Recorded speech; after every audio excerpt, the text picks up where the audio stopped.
Je vais vous parler d'un concept hyper important pour le dressage, le jouet de travail. Pour optimiser le travail et le dressage avec votre chien, il vous faut un jouet spécial pour ça, un jouet qui n'a pas accès non-stop à la maison. Je vais vous montrer plusieurs jouets que le chien a priorisés, que j'utilise pour certaines activités et pas d'autres.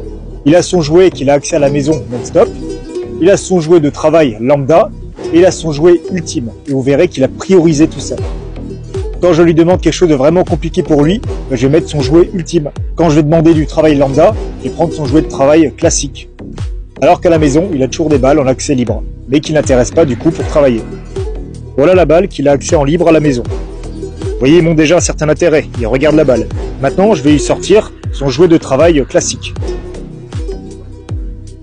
Vous voyez déjà, sa réaction change. La balle rouge n'existe plus, il veut la balle verte.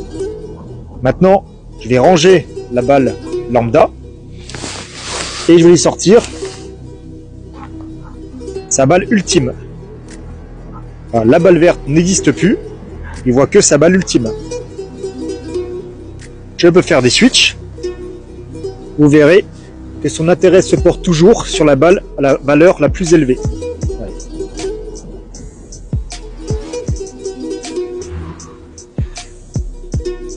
Vous voyez qu'il a hiérarchisé les jouets dans sa tête.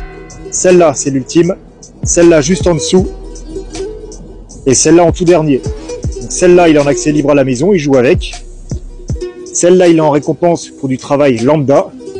Celle-là, quand je lui demande un effort supplémentaire et une motivation supplémentaire. Je lui présente celle-là, et là, il vendrait sa mère pour l'avoir. Je vais mettre ces 3 balles au sol. Je vais lui dire de prendre une balle. On va voir laquelle il va choisir. Balle. Elle va. Voilà, bonhomme. J'ai sorti la balle transparente de l'équation. On va voir laquelle il va choisir. Allez, balle. Ouais, gamin. Pensez toujours à garder un jouet spécial pour le travail. Regardez en fonction de votre chien ce qu'il préfère. Ça peut être des boudins, ça peut être une balle, ça peut être n'importe quel autre jouet.